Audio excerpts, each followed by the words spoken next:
Ever wonder what the American Legion is all about? What it stands for? Who goes in these buildings? We're going to explore the history of this special group in this video. Be sure to comment if you're a member.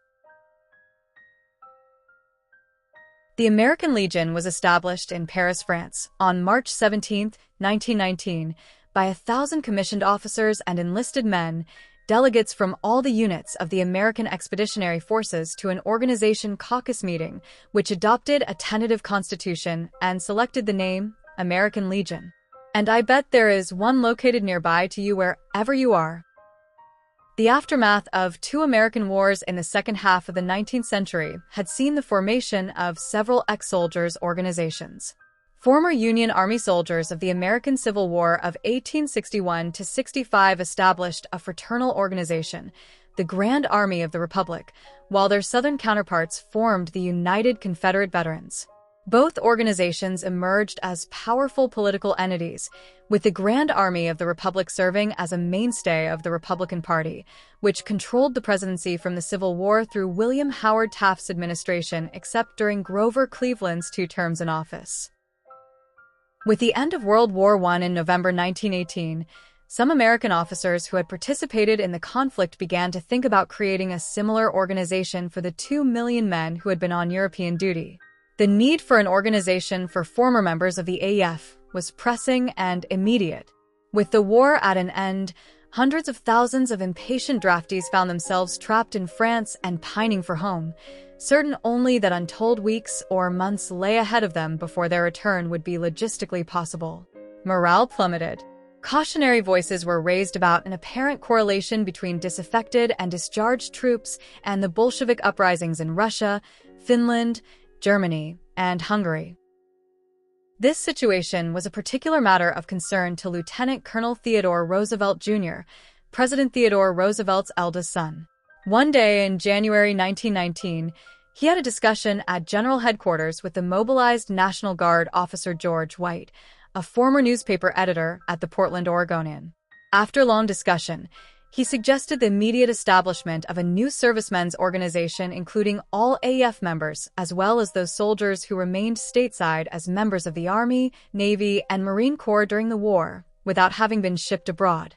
Roosevelt and White advocated ceaselessly for this proposal until they found sufficient support at headquarters to move forward with the plan. General John Pershing issued orders to a group of 20 non-career officers to report to the YMCA in Paris on February 15, 1919. Roosevelt had personally selected these men. They were joined by a number of regular Army officers Pershing selected. The session of reserve and regular officers was instructed to provide a set of laws to curb the problem of declining morale. After 3 days, the officers presented a series of proposals, including eliminating restrictive regulations, organizing additional athletic and recreational events, and expanding leave time and entertainment programs. At the end of the first day, the officers retired to the Interallied Officers Club, a converted home across the street from the YMCA building. There, Roosevelt told them of his proposal for a new Veterans Society. Most of those present were rapidly won to Roosevelt's plan. The officers decided to make all their actions provisional until an elected convention of delegates could convene and did not predetermine a program for the unnamed Veterans Organization. Instead, they chose to expand their number with a large preliminary meeting to consist of an equal number of elected delegates to represent both enlisted men and commissioned officers. A provisional executive committee of 4 men emerged from the February 15th Roosevelt dinner. Roosevelt in the first place, who was to return to the U.S. and obtain his military discharge when able, and then to gather assistance and promote the idea of the new veterans organization among demobilized troops there. White, who was to travel to France touring the AEF camps and explaining the idea. Veteran wartime administrator Eric Fisher Wood, who was to establish a central office and maintain contact with the various combat divisions and headquarters staffs, as well as publicize activities to the press, and former Ohio Congressman Ralph Cole. Preparations for a convention in Paris began apace. Wood prepared a convention call and invitations were distributed to about 2,000 officers and enlisted men and publicized in the March 14, 1919 issue of Stars and Stripes. The convention call expressed the desire to form one permanent nationwide organization composed of all parties, all creeds, and all ranks who wished to perpetuate the relationships formed while in military service. In addition to the personal invitations distributed, the published announcement indicated that any officer or enlisted man not invited who is in Paris at the time of the meeting is invited to be present and to have a voice in the meeting. The conclave was slated to begin on March 15th. The site of Ferdinand Brandstetter Post No. 1 is a vacant lot in Van Tassel, Wyoming, where the first American Legion post in the U.S. was established in 1919. Brandstetter was a Van Tassel resident who died in World War I. The structure housing the post has since been demolished. The site was listed on the National Register of Historic Places in 1969. In 1969, it was hoped that an interpretative sign would be put up and also possibly that a restored post building would be constructed. The first post of the Legion, General John Joseph Pershing Post No. 1 in Washington, D.C., was organized on March 7, 1919, and obtained the first charter issued to any Legion post on May 19, 1919. The St. Louis Caucus that year decided that Legion posts should not be named after living persons, and the first post changed its name to George Washington Post 1. The post completed the Constitution and made plans for a permanent organization. It set up temporary headquarters in New York City and began its relief, employment, and Americanism programs. On May 20, 1919, Colonel Ernest Lester Jones received a petition from 20 of the enlisted women of the U.S. Naval Reserve Force for a charter to organize a post to be known as Betsy Ross Post Noel, composed entirely of yeomen of the U.S. Navy. In October of that year, the post changed its name to USS Jacob Jones, which commemorated the members' Navy heritage. Congress granted the American Legion a national charter in September 1919. The American Legion chartered Paris Post No. 1 on December 13, 1919. It was the first overseas post to be chartered and has been in continuous existence since then. The formal founding convention was held in Minneapolis, Minnesota from November 10 to 12, 1919. 684 delegates from across the nation attended. From the outset, the American Legion maintained a strictly nonpartisan orientation toward electoral politics. The group wrote a specific prohibition of the endorsement of political candidates into its constitution, declaring, "This organization shall be absolutely non-political and shall not be used for the dissemination of partisan principles or for the promotion of the candidacy of any person seeking public office or preferment, and no candidate for or incumbent of a salaried elective public office shall hold any office in the American Legion or in any branch or post thereof." One semi-official historian of the organization has noted the way that this explicit refusal to affiliate with a political party had the paradoxical effect of rapidly building great political power for the organization, as politicians from both of the old parties competed for the favor of the Legion's massive and active membership. One of the gathering's primary accomplishments was the establishment of a permanent national legislative committee to advance the Legion's political objectives as its lobbying arm. The first iteration of this official Washington, D.C. based lobby for the Legion included only 4 members, 2 Republicans and 2 Democrats. After 1920, the National Legislative Committee was expanded to consist of 1 member from each state, with additional effort made at the state level to exert pressure upon various state legislatures. Chief on the Legion's legislative agenda was a dramatic improvement of the level of compensation for soldiers who suffered permanent disability during the war. At the time of the end of World War I, American law stated that soldiers who suffered total disability were to receive only the base pay of a private, $30 per month. The Legion concentrated its lobbying effort in 1919 on passage of legislation increasing payment for total disability suffered in the war to $80 a month, a sum roughly sufficient to provide a living wage. Those partially disabled by their wounds would receive lesser payments. A flurry of lobbying by the Legion's National Legislative Committee in conjunction with Cable's National Commander Franklin Dollier sent to congressional leaders helped pass this legislation by the end of 1919. The Legion's chief base of support during its first years was among the officers' corps of the reserves and the National Guard. The regular army was comparatively small, and its representation in the League in its earliest days was even more limited. Consequently, for nearly 2 decades the Legion maintained a largely isolationist perspective, best expressed in 3 resolutions passed by the Minneapolis Founding Convention. 1. That a large standing army is uneconomic and un-American. National safety with freedom from militarism is best assured by a national citizen army and navy based on the democratic principles of equality of obligation and opportunity for all. 2. That we favor universal military training, and the administration of such a policy should be removed from the complete control of any exclusively military organization or caste. 3. That we are strongly opposed to compulsory military service in time of peace. Additional resolutions the Founding Convention passed emphasized the need for military preparedness, albeit through a citizens' army of reservists and National Guardsmen rather than the costly and undemocratic structure of a vast standing army led by a professional military caste. This nationalist isolationism remained in place until the eve of American entry into World War II. The Legion was very active in the 1920s. The organization was formally nonpartisan, endorsing no political party.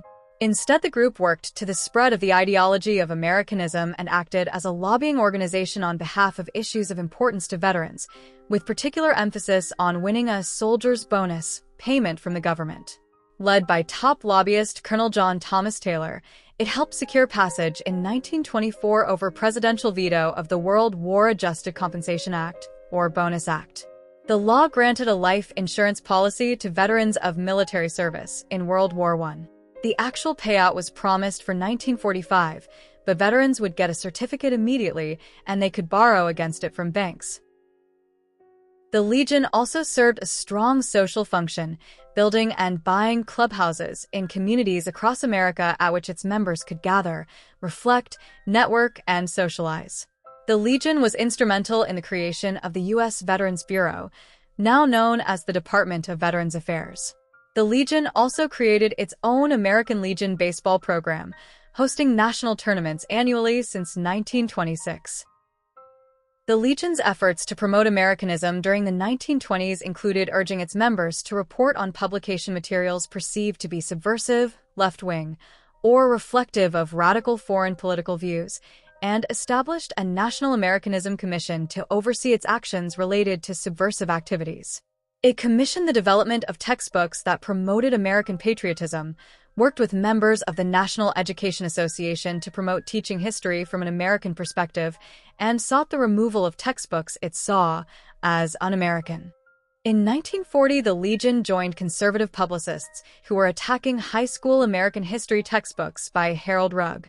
They complained the books were politically loaded against business and promoted socialism. The Sons of the American Legion formed at the 14th National Convention in Portland, Oregon, on September 15, 1932. Membership is limited to the male descendants of members of the American Legion, or deceased individuals who served in the armed forces of the United States during times specified by the Legion.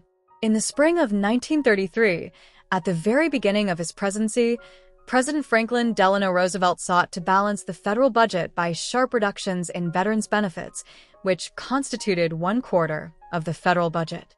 The Economy Act of 1933 cut disability pensions and established strict new guidelines for proving disabilities. The Legion generally supported the FDR administration and the act, while the VFW was loudly opposed.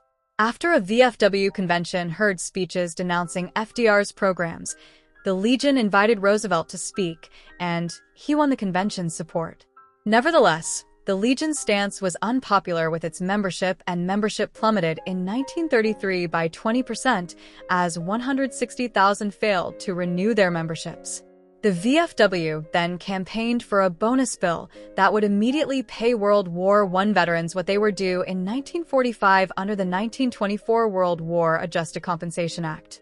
The Legion's failure to take a similar position allowed the much smaller, less prestigious VFW to rally support while accusing the Legion of ties to the FDR administration and business interests.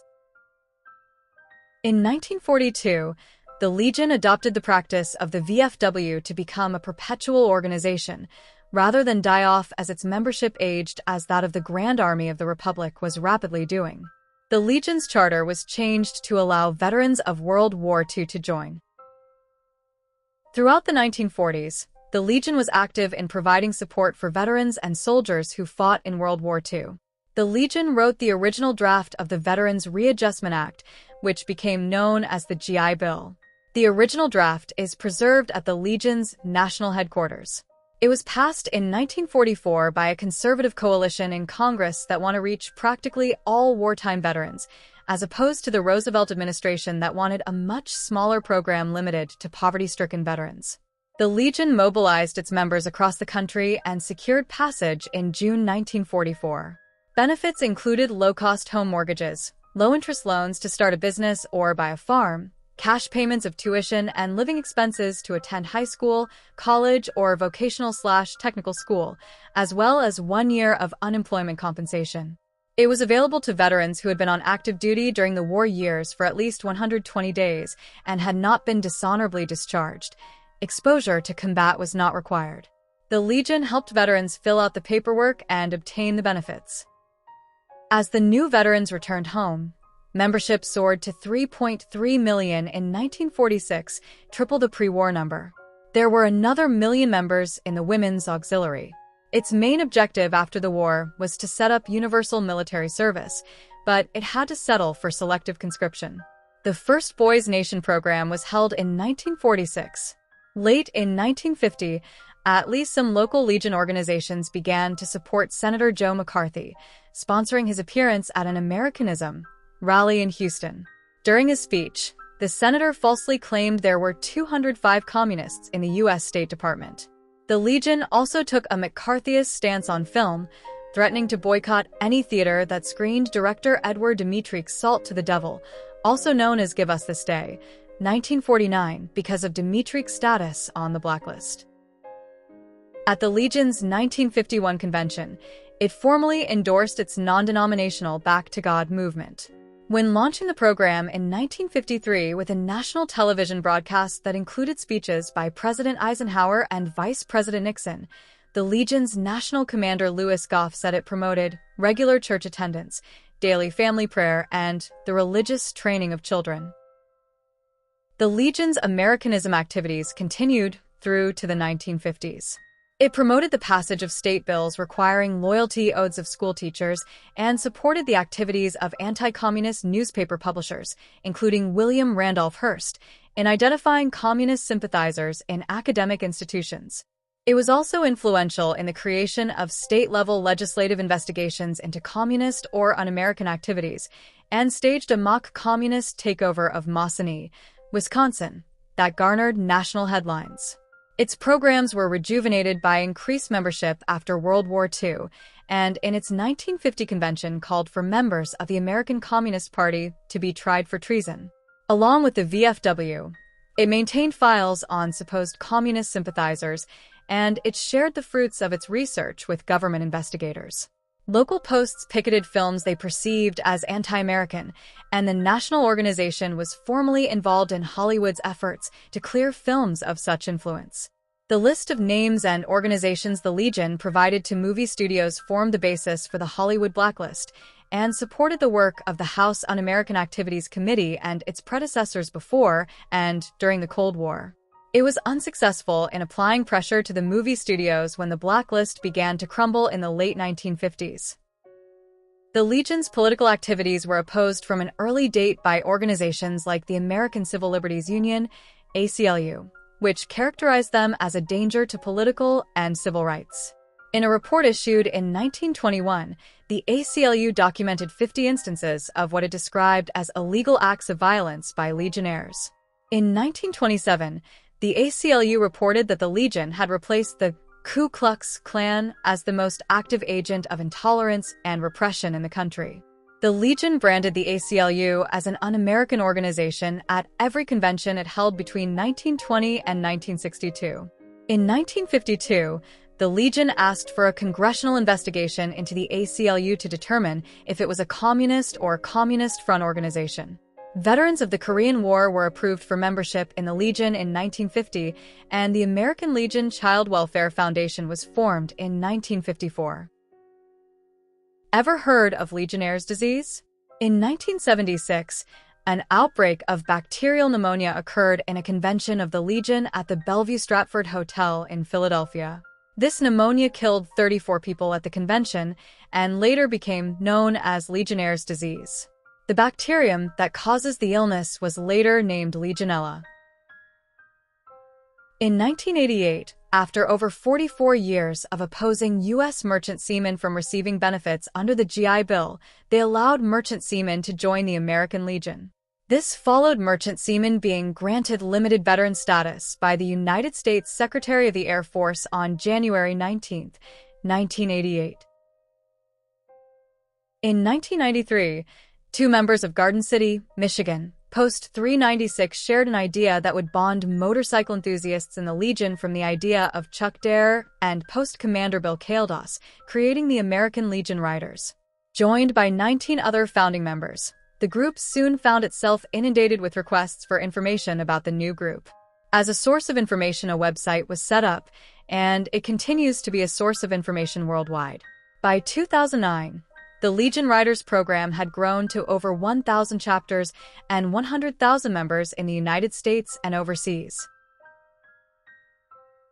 Moving now into the 21st century, the American Legion sponsors Boys State and Girls State, an honor given to one male student and one female student in each high school, with selected individuals participating in a conference to learn about patriotism and government.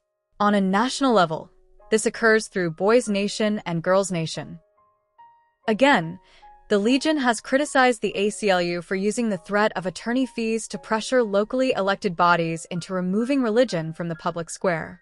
As such, the Legion states that it is leading a nationwide effort to combat the secular cleansing of our American heritage, stating that the phrase, separation of church and state, is nowhere mentioned in the First Amendment to the United States Constitution.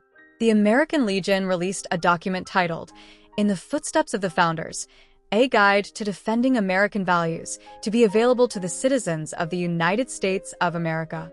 The Veterans Organization has done this to curtail religious establishment cases against the Boy Scouts and the official display of the Ten Commandments and other religious symbols on public property.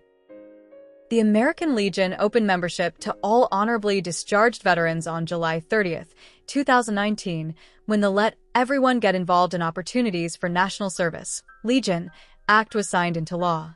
The Act expanded eligibility to include anyone who served at least one day of federal active duty since December 7, 1941, eliminated the need for service during previously defined wartime periods. Before the Act, membership was restricted to veterans who served during 7 specific war eras, recognized ongoing service by acknowledging that the U.S. has been involved in continuous global military operations since World War II. Those eligible are all honorably discharged veterans who served federal active duty since December 7, 1941, current active duty military and National Guard, and reserve members if activated under Title 10 orders during qualifying periods. This change particularly affects veterans who served during so-called peacetime, gaps between declared wars. It acknowledged their service and allowed them to join the Legion, access benefits, and participate in community support efforts. Are you a member? Know anyone who is? Leave me a comment and let me know. And as always, happy trails!